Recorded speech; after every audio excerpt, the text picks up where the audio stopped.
What's good, y'all? Welcome to my review for this week's episode of JoJo's Bizarre Adventure, Cold and Wet. And bro, yo, man, I regret not filming a reaction to this episode because, this episode got crazy, man. This episode was absolutely fantastic. This was also one of the best episodes of Part 5.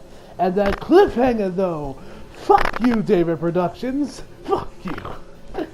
But yeah, man, this episode was awesome, man. Yo, this was like, I really wished I recorded a reaction to this episode, man, because, it would have been good. But hey, I will not make that mistake. Look, so next week there will be an episode reaction alongside the review, and I'll probably do a reaction for the subsequent episodes remaining of Part 5, because you know it's just good, that shit's gonna be hitting the fan for the rest of the series. So yeah, man, this episode was crazy. Without further ado, let's just jump right in, man.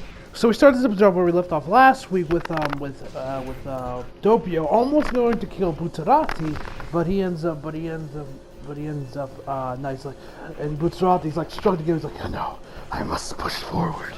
And Doppio starts to give him a hand because he's like, right, Butarati's and the guys are going somewhere to figure out when the stand arrow is. So let me go and give him a hand. So obviously Doppio starts to try and give him a hand. He obviously doesn't really get much at first because Butarati's like, no, I'm fine.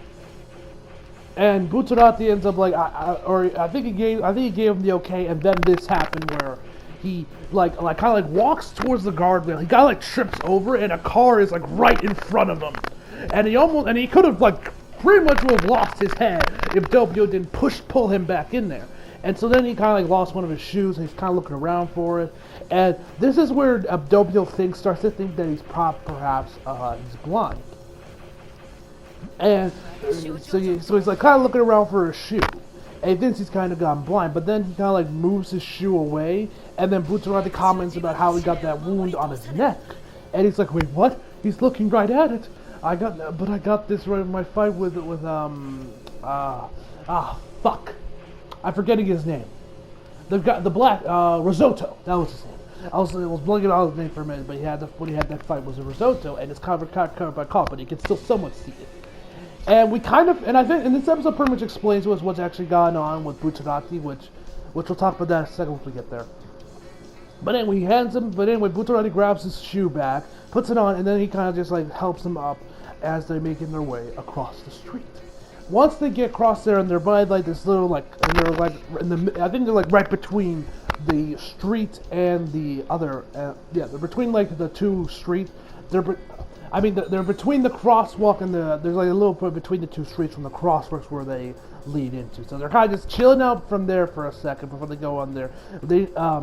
Doppio notices that Mista and Giorno, or at least Mista, is there. So as he starts to freak out, he tells Butarati to stay down there, but he's just like, bam, I gotta go. He isn't moving. And so he's like, all right, just stay here for 1 second. And Butarati's like, what game are you playing at? And then next thing we hear is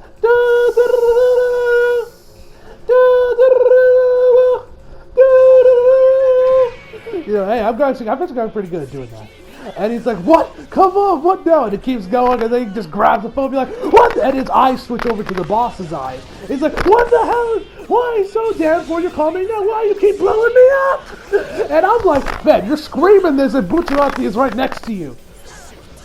And then Butarati starts to realize thinks he knows who Doppio is, and then realizes Trish. And I gotta say, I don't know how this looked like in the manga, but huge props to the animators because I love the look of it, where they had the aura and it kind of resembled Trish, and the area around him was black. Like I said, I don't read the manga, not yet anyway, so I don't know how this looked in the manga, but it looked absolutely amazing here on the anime.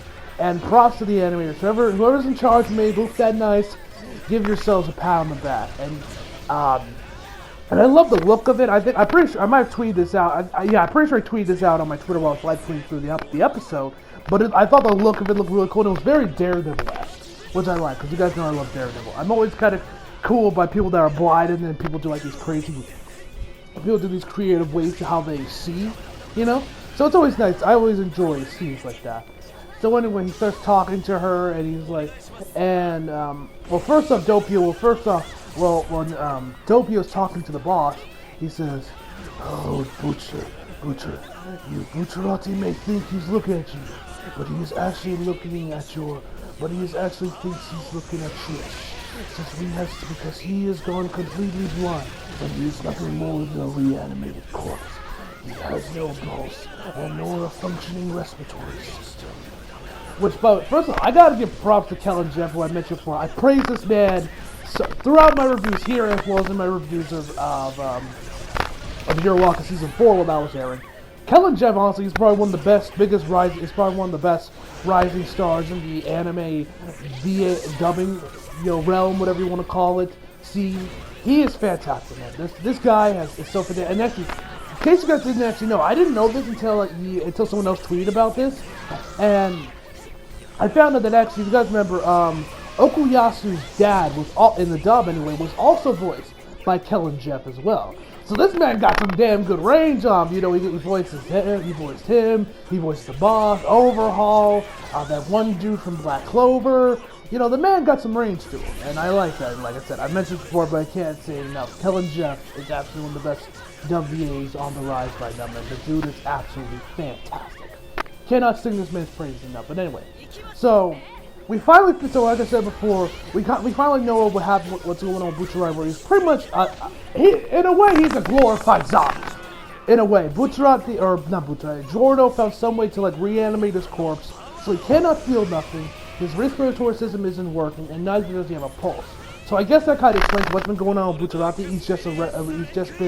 He's just been a reanimated corpse this entire time, or at least since Giorno revived him. Midway through the series, I think that was. So we finally pretty much get the answer to that.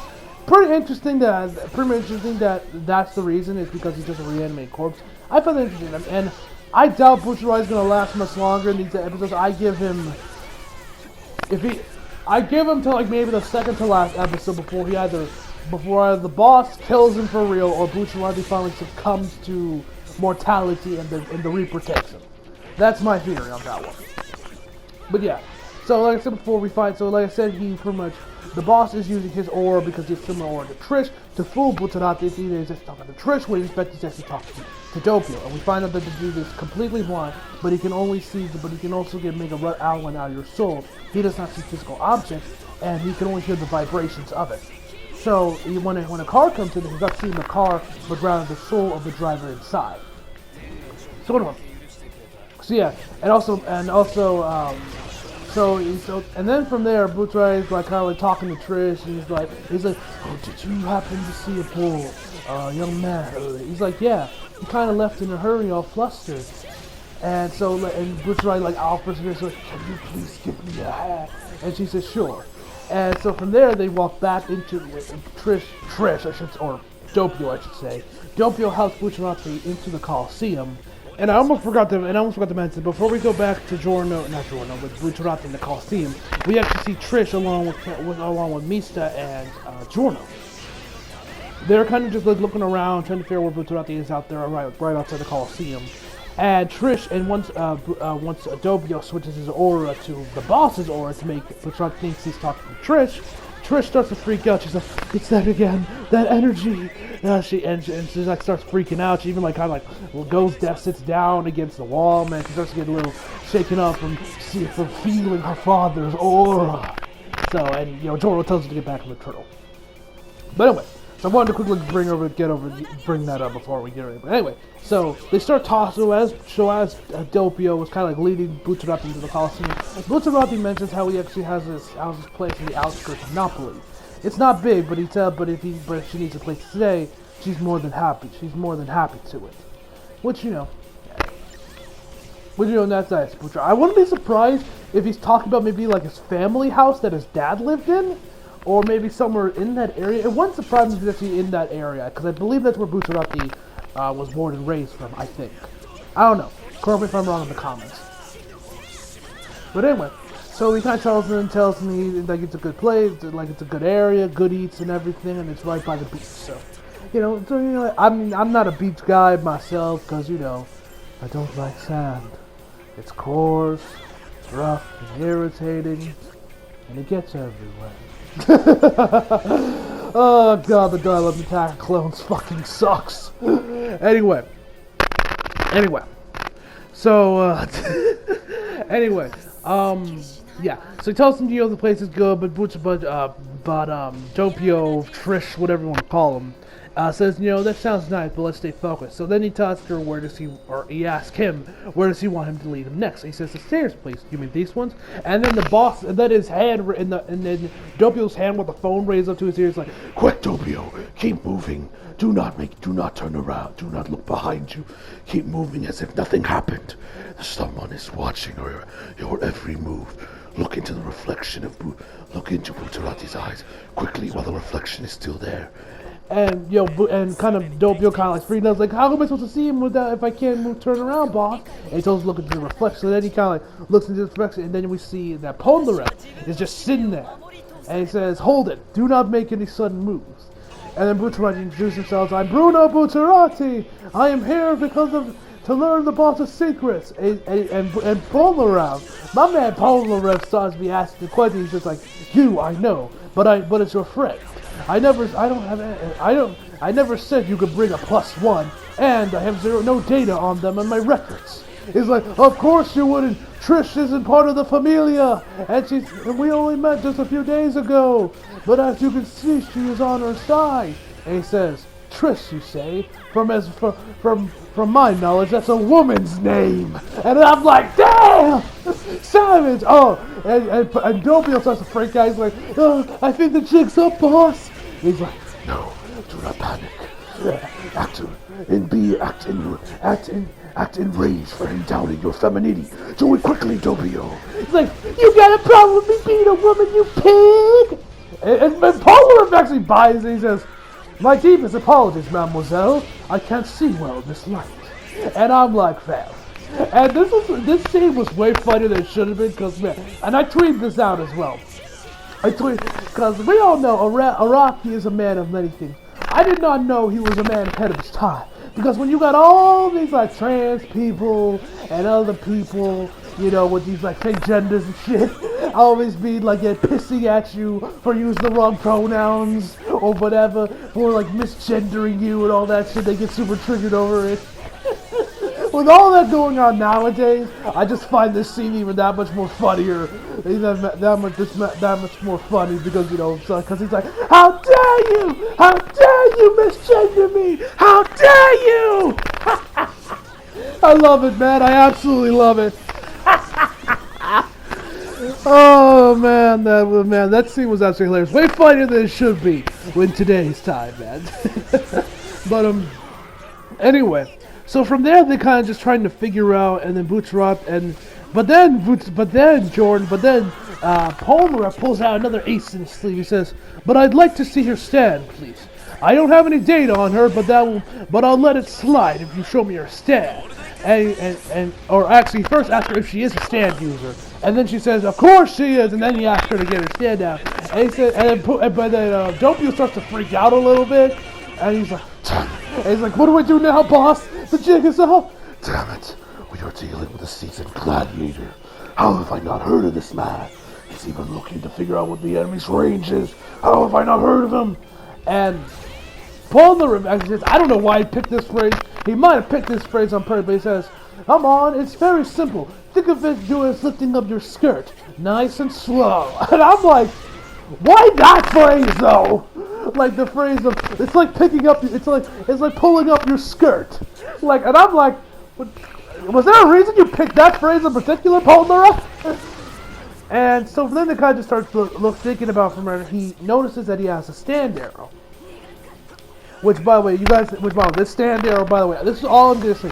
The stand arrow that they're after is very different from your typical stand arrow.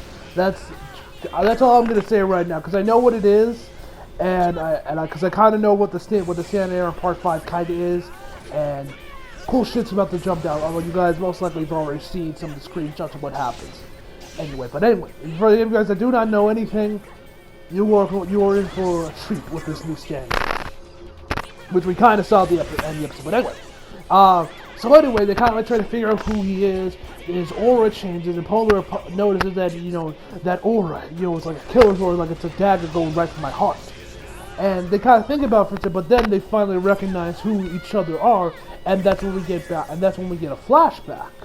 So back in Egypt, I unearthed a series of a box full of arrows that had the power to make stands.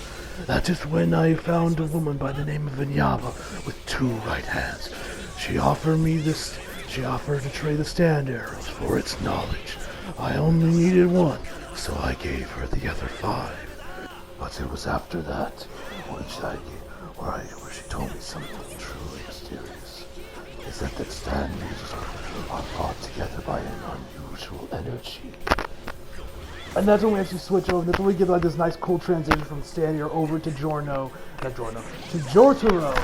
Polnareff, which I'm not gonna lie, Part 3 Jotaro in the Part 5 art style looks weird.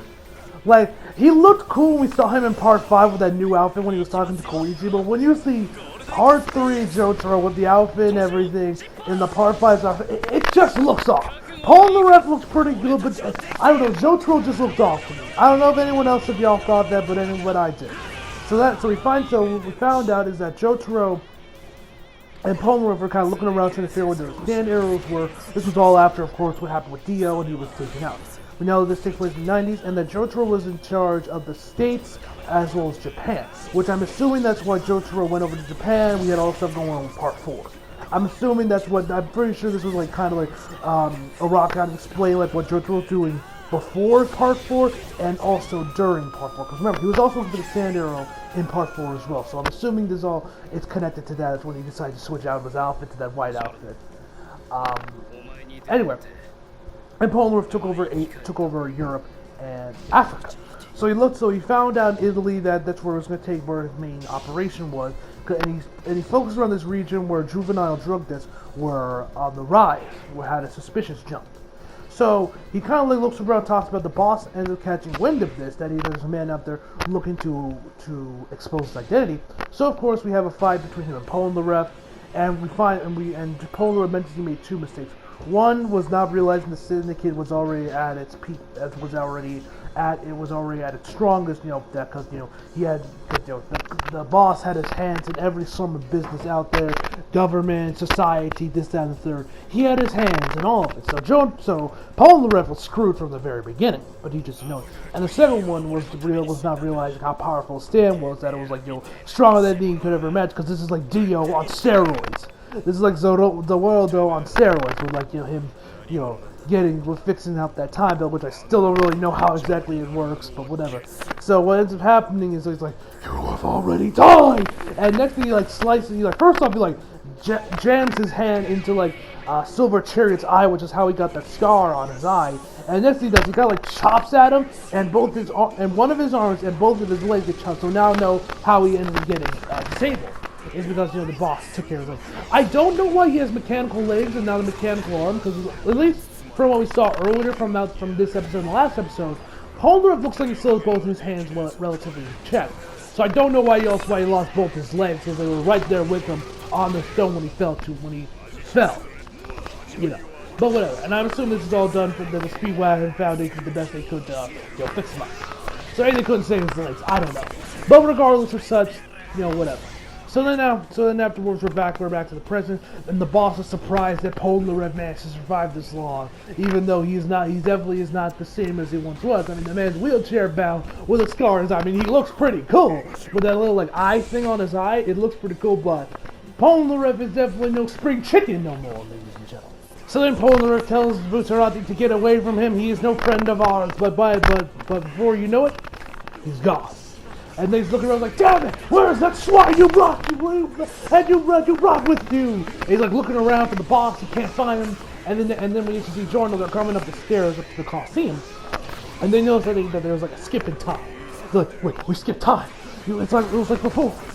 And so he's trying, and they're looking around trying to figure out what's going on. Next thing we know, we see Doppio. He's climbing up the stairs. And then we see Emperor Crimson for a split second, and then we see him start to take off his shirt. He's going on about Polnareff, how he's surprised that he doesn't really care that he's still alive or whatever. And so then he pulls off his shirt as he passes through this stone pillar. Then we finally see what the boss actually looks like, and we find out his name is Diavolo.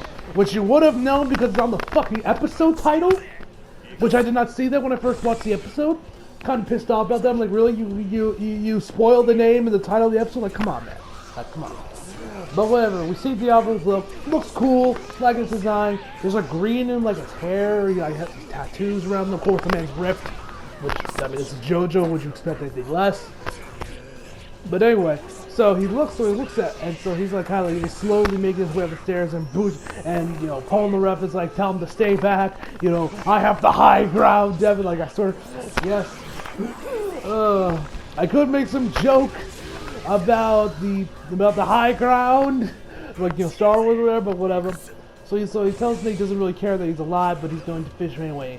And as Diablo is talking, Polnareff bites his finger, draws blood, and blood starts dropping down on his leg.